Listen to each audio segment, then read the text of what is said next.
Okay, Senator Surovell, we gave you a little break. You're back up. Thank you, Mr. Chairman. And I know you're short for time, and I'll try to be respectful of that. This is Senate Bill 625, which the committee previously heard reported 12-2, I think. So this has to do with consumer finance companies. And I'm going to hand out a list from the State Corporation Commission of all the consumer finance companies in the state, just so you can get a sense of who we're talking about and where they're located. But as I think the committee knows, the Bureau of Financial Institutions issues different licenses for different kinds of lenders. There's banks, there's credit unions, savings institutions. We created motor vehicle title lenders in 2010. There are payday lenders. And each of them has a separate license. They stay in their own lane. Consumer finance lenders, consumer finance companies are another license that's existed since 1918, 100 years now. And this list you're getting is a list of these companies that have been doing business for 100 years. As far as I know, I don't know of any legislation or unhappiness with the way these guys have been doing business. No complaints, no bills, no legislation, none of the talk about predatory loans or anything like that with consumer finance companies. What's happened is these internet lenders have shown up on the scene now at the advent of the internet. And the Bureau of Financial Institutions wants to try and get internet lenders under some kind of regulatory regime. And right now, they don't fit anywhere. They're not mentioned anywhere. In order to be a consumer finance company, you have to have a brick and mortar location. You cannot make a loan only over the internet. You have to have brick and mortar.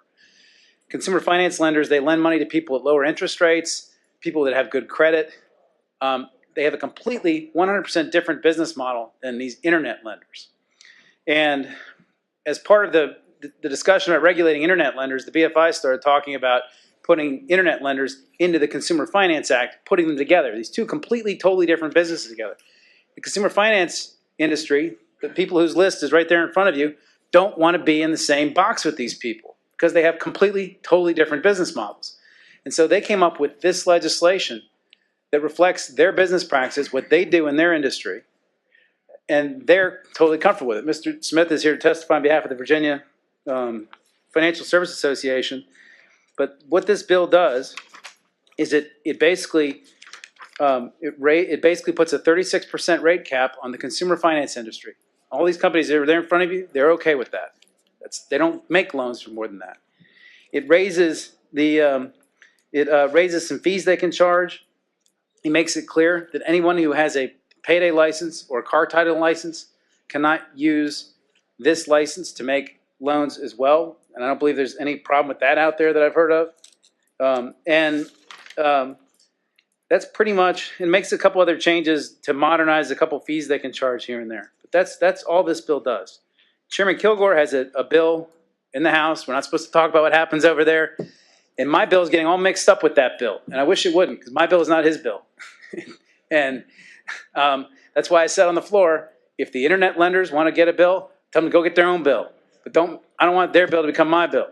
And so that's what this does. And we passed that here 12-2. The industry wants it, and I think we ought to pass it as is. I'm happy to take any questions. Questions for the patron?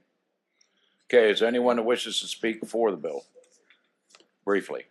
Mr. Chairman, I'm Jeff Smith, Virginia Financial Services Association. Well aware of the speed limit you've set, Mr. Chairman.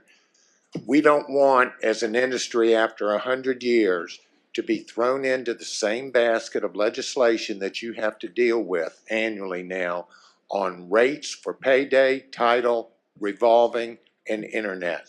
And if we don't pass this bill, which is currently deregulated, and put us back in the pre-deregulated structure that we had before, you've added the consumer finance industry to this bucket that we don't want any part of. Thank you. Thank you. Others in favor? Mr. Chairman, members of the committee, Kevin Maurer, Virginia Catholic Conference. We do support the bill. We hope you report it once again to close this loophole in Virginia's anti-usury law. Thank you. Thank you. Yes, sir.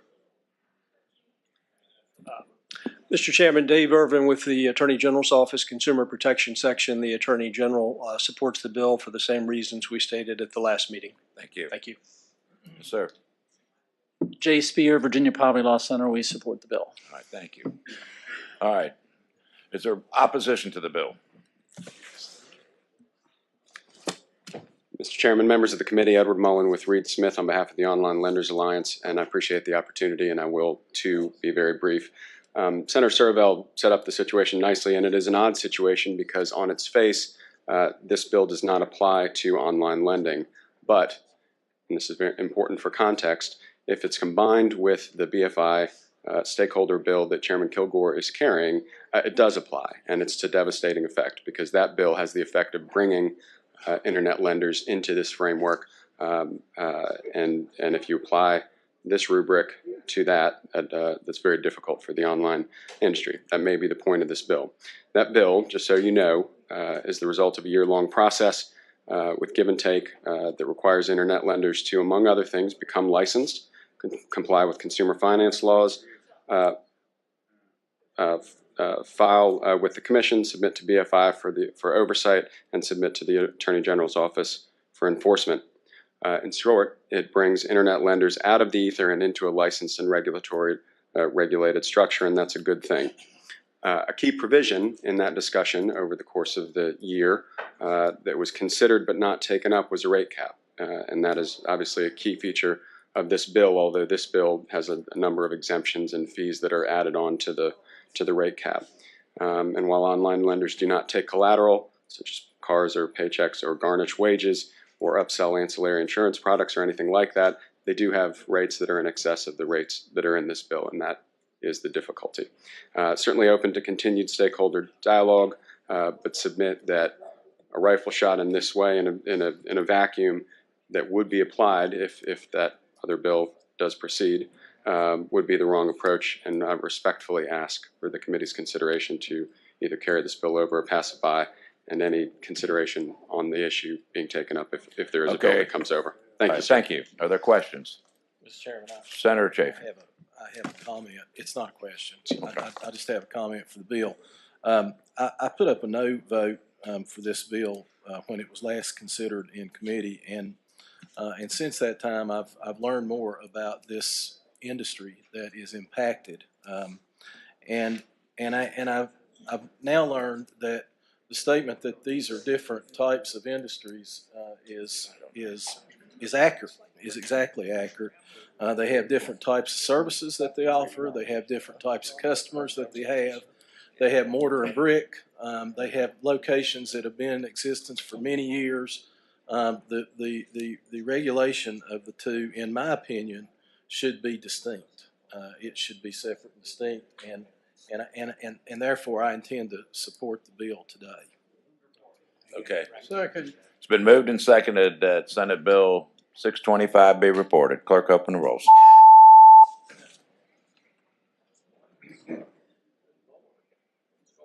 Close the roll. Oh, sorry. Ayes 14, noes 1. Okay. Senator Surovell, we'll see you next year. I know.